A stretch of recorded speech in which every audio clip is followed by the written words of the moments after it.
Assalamualaikum warahmatullahi wabarakatuh. Selamat pagi untuk kalian yang sedang berusaha menjadi orang berguna dan baik di hari ini. Semoga pagi kalian akan lebih indah dan lebih cerah.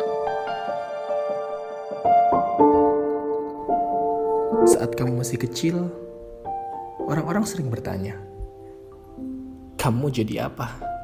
"Dokter," jawab antusiasme.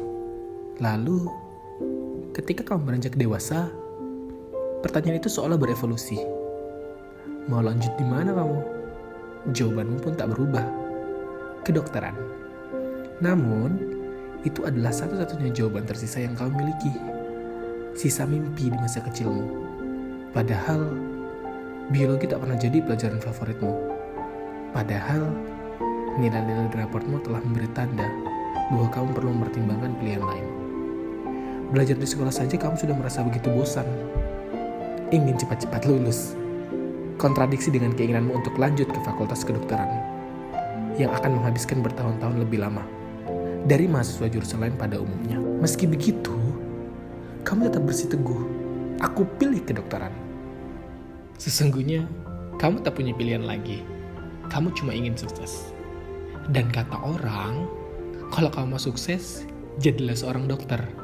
Enak kan? Nanti bisa buka praktik sendiri. Kerjaan pun terjamin.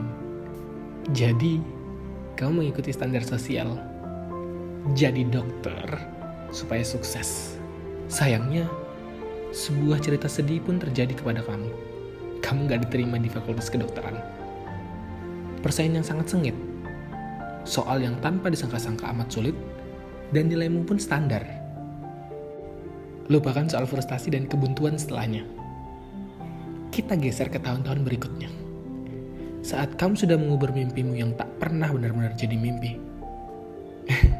Momen setelah kamu lulus kuliah nanti, sekitar usia 21 atau 22 tahun.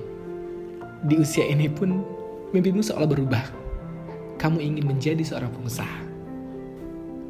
Begitu pikirmu. Jadi kamu meniti jalan mereka yang telah sukses. Mencoba untuk menjadi pengusaha. Kecil-kecilan dulu. But boy, was I wrong? Gumamu saat menapaki langkah pertama di dunia usaha. Memasuki dunia usaha itu seperti berjalan di dalam hutan belantara di tengah gelapnya malam serta derasnya hujan. Terjerembab, jatuh ke lubang yang sama. Terperangkap begitu lama, sampai jenuh dan berkarat. Usaha berjam-jam, penghasilan tetap nol.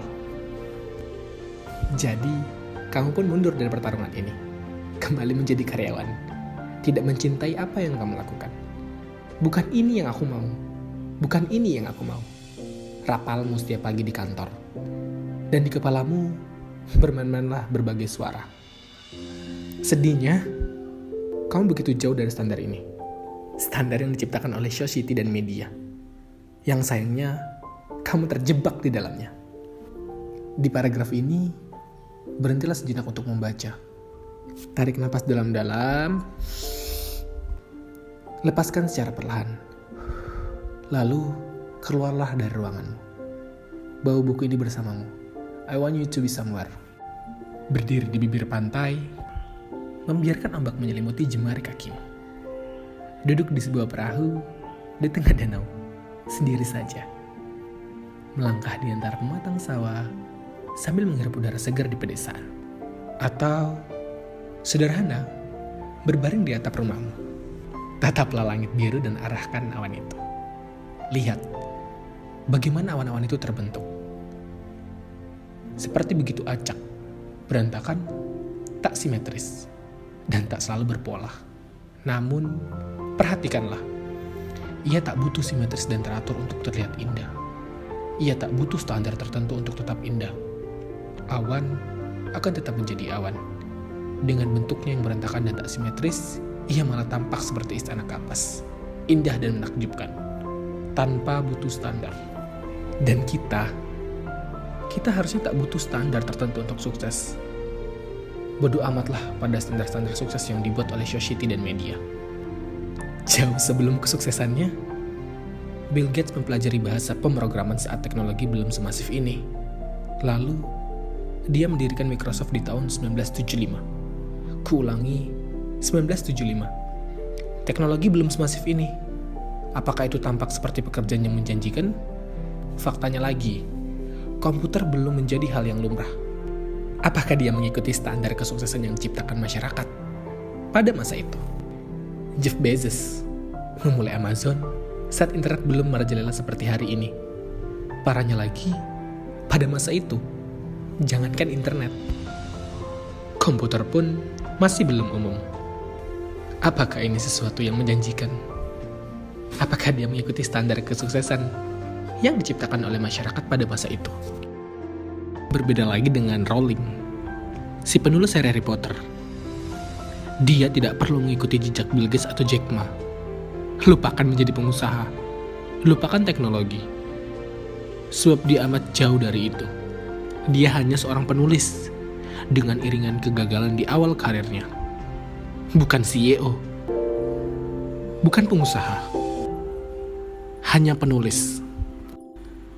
Tetapi tetap sukses dan menjadi salah satu orang terkaya di United Kingdom, masuk dalam daftar orang-orang berpengaruh di dunia. Dan sampai hari ini menjadi penulis tak pernah benar-benar menjanjikan. Apakah dia mengikuti standar kesuksesan yang diciptakan masyarakat pada masa itu?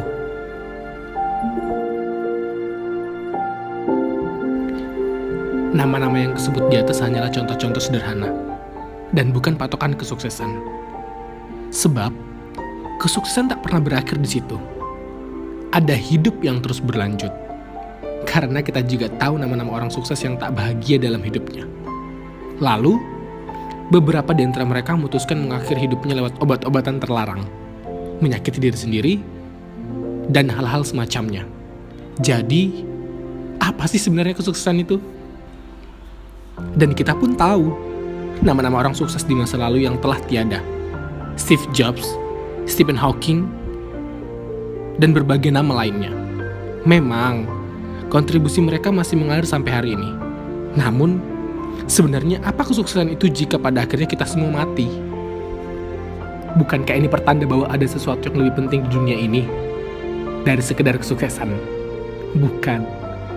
Bukan berarti kita lantas melepas mimpi-mimpi kita, duduk pasrah, dan tak lagi berharap. Bukan begitu. Bukan berarti kita melupakan cita-cita kita. Bukan berarti kita berhenti mencoba karena gagal lagi, lalu merasa, toh ujungnya juga mati.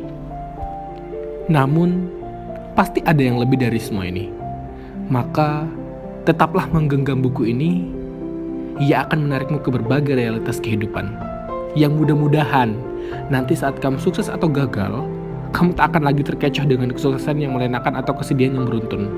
Dan, menjawab pertanyaan tadi, iya, pasti ada yang lebih penting dari kesuksesan. Tapi apa?